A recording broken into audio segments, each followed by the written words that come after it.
Bienvenue dans une nouvelle vidéo MotoGP. Ça faisait un petit moment que j'avais plus fait de vidéos sur la MotoGP. C'est le cas aujourd'hui. On va revenir sur un nouveau système qui prend place cette année pour la MotoGP. C'est le système de concession.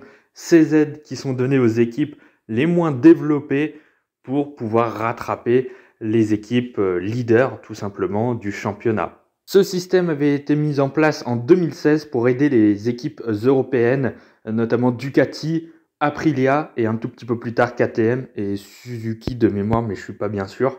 En tout cas, c'était pour remonter sur les équipes japonaises et ça a marché puisque en 2023, l'année dernière, plus aucune équipe ne bénéficiait des concessions.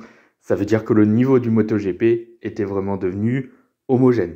Homogène ou presque, parce qu'on sait que maintenant, depuis l'année dernière, les équipes japonaises Honda et Yamaha sont en grande difficulté et c'est pour ça que la direction de la MotoGP a décidé donc de réviser son système de concession.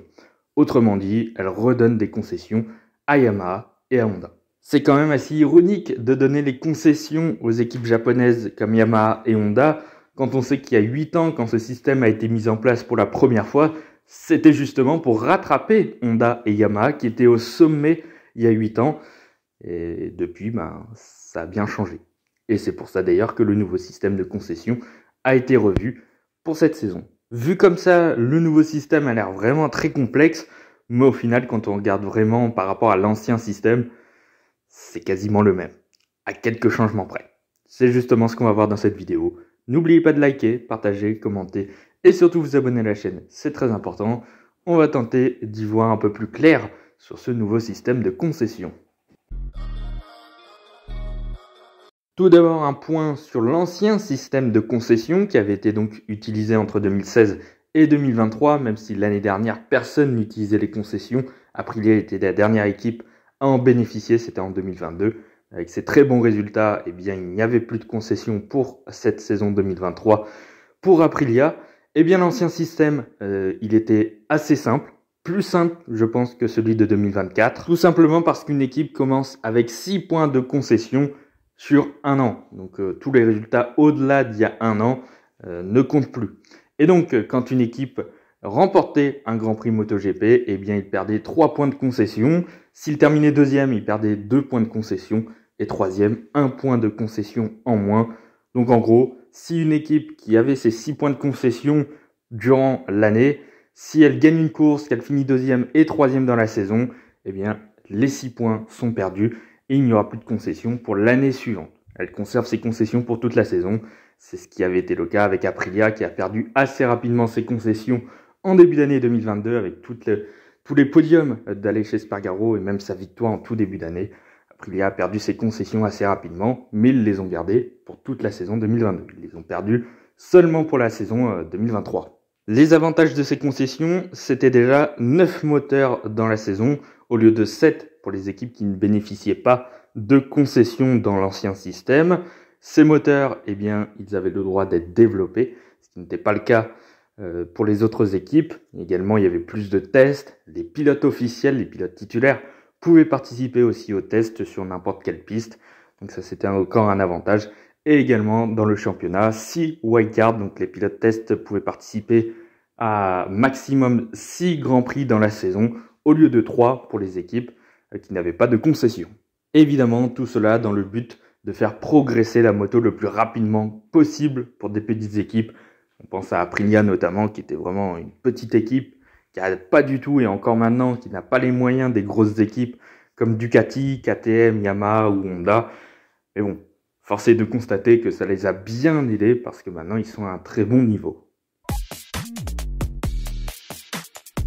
Allez, on est parti pour le nouveau système de concession pour l'année 2024. Accrochez-vous parce que c'est un peu plus complexe, même si au final, ça ne change pas beaucoup de l'ancien système. Alors déjà, on ne part pas sur 6 points de concession sur une base de 1 an, contrairement à l'ancien système.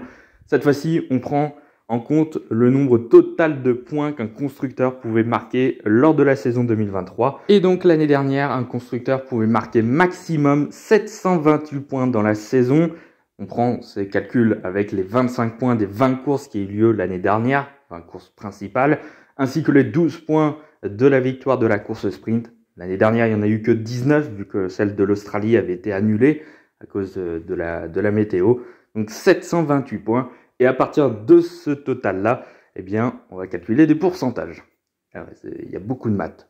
En fonction du pourcentage de points marqués par un constructeur lors de la saison 2023, sur le nombre maximum de points qu'il pouvait marquer lors de la saison précédente, eh bien, les équipes sont dispatchées dans plusieurs catégories. Il y a 4 rangs, le rang A, le rang B, le rang C et le rang D. Alors justement, on commence par le rang A. Eh bien, le rang A, c'est les meilleures équipes. En gros, le rang A, c'est Ducati. Ce rang A, il prend en compte les équipes qui ont marqué entre 85% et 100% des points sur une saison. Ducati, l'année dernière, a marqué 700 points sur les 728 possibles, ce qui fait 96% des points total qu'il pouvait marquer. Du coup, Ducati est largement dans le rang A. Et quels sont donc les avantages des constructeurs en rang A? Eh bien, ça concerne surtout les essais privés que les équipes organisent hors des sessions organisées par le MotoGP, par exemple les sessions de test à Sepang, à Jerez, à Misano, voilà, des circuits comme ça. Eh bien, déjà sur les pneus limités pendant les essais privés, ils sont limités à 170. On verra le nombre pour les autres rangs. Également, il n'y a que les pilotes de test qui peuvent piloter pendant ces sessions de test. Donc les pilotes titulaires ne peuvent pas participer à ces tests, comme dans l'ancien système. Donc par exemple chez Ducati, grosso modo, il n'y a que Michele Pirro qui peut tester la moto. Bagnaia, Bastianini, des pilotes comme ça ne peuvent pas piloter la moto dans des sessions privées. Les constructeurs du rang A ont une limite de 3 pistes d'essai maximum. Ils ne peuvent pas tester leur moto sur plus de 3 pistes. Changement en revanche par rapport à l'ancien système pour Ducati, eh bien c'est qu'elle ne pourra pas inviter de pilote pendant la saison 2024. Et oui, il n'y a aucune wildcard autorisée par la MotoGP pour les constructeurs du rang A, donc pour Ducati. Donc à moins qu'il y ait un ou plusieurs pilotes Ducati qui se blessent pendant la saison, eh bien en 2024, on ne verra pas Michele Pirro dans un week-end de Grand Prix. Il y a aussi la limitation de moteurs sur une saison pour un constructeur du rang A, donc pour Ducati, pour cette saison 2024, ce sera de 7 moteurs par saison. Ça ne change pas par rapport à l'année dernière. À noter aussi que si le calendrier venait à avoir au moins 21 Grands Prix ou plus, eh bien ce nombre de moteurs disponibles durant l'année sera élevé à 8.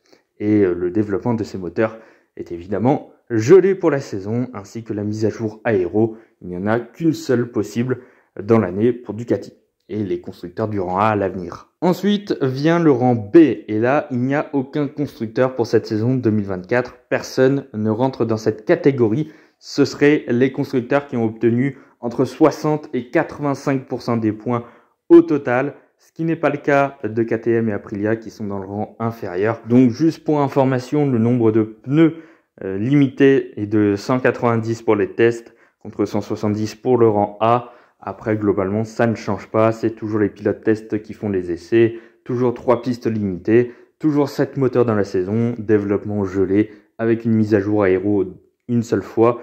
Et le nombre de wildcards, en revanche, passe de 0 au rang A à 3 pour le rang B, comme l'ancien système. Ensuite, on arrive dans le rang inférieur, le rang C. C'est les constructeurs qui ont marqué entre 35 et 60% des points dans la saison, ce qui est le cas de KTM et Aprilia qui sont très proches au championnat des constructeurs, qui était très proche en 2023. 373 points marqués pour KTM, 326 pour Aprilia.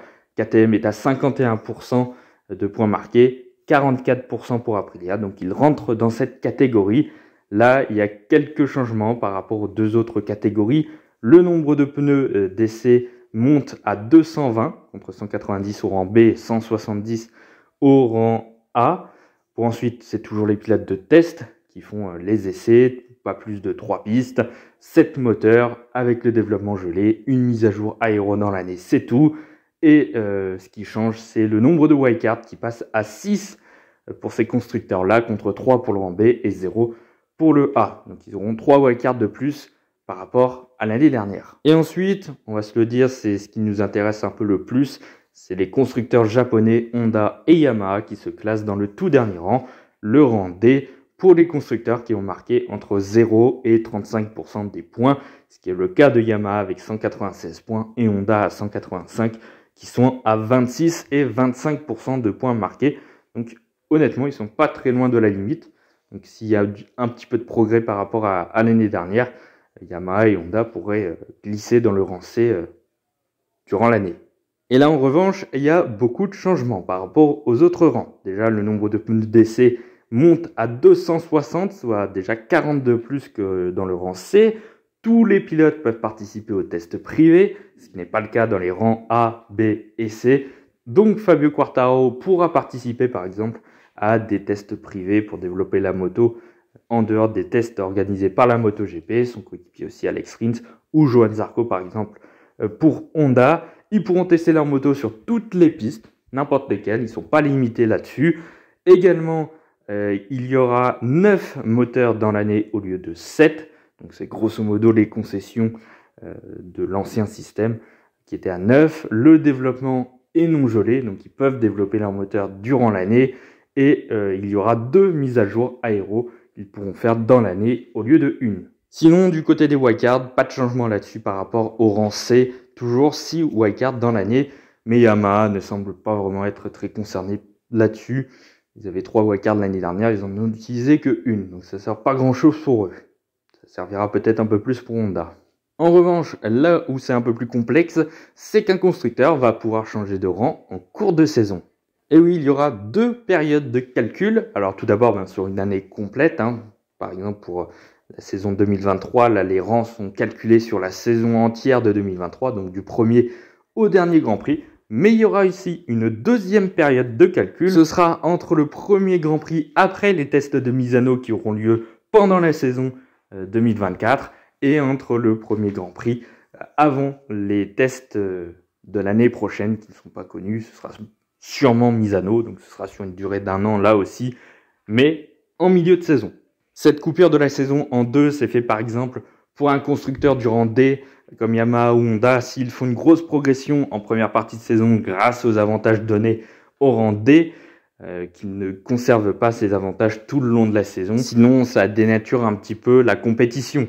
Ce serait plus vraiment très égal que si un constructeur qui se remet au niveau, par exemple, de KTM ou Aprilia, et qui bénéficie plus d'avantages alors qu'il marque autant de points que les autres constructeurs, bon voilà, ce serait pas très loyal quoi. Alors que là, par exemple, si Yamaha fait un bond en avant et qu'il marque plus de 35% des points contre 25 l'année dernière, eh bien il passerait en rang C, du coup il n'aurait plus les avantages du rang D, il passerait tout de suite, dès la deuxième partie de saison, en rang C avec les avantages qui vont avec et donc les restrictions par rapport au rang D. Et ça marche aussi à l'inverse. Par exemple, si Ducati passe du rang A au rang B, eh ben, ils ont plus d'avantages que ce qu'ils n'ont en début de saison. Mais bon, il y a quand même peu de chances que Ducati sorte du rang A, en tout cas pas en 2024. Bon, en conclusion, honnêtement, il n'y a pas beaucoup de changements. Grosso modo, le rang D, c'est les équipes qui vont bénéficier des concessions dans l'ancien système. Et les rangs A au rang C, donc Ducati, KTM et Aprilia, c'est les constructeurs qui ne bénéficieront pas de concessions dans l'ancien système. Voilà.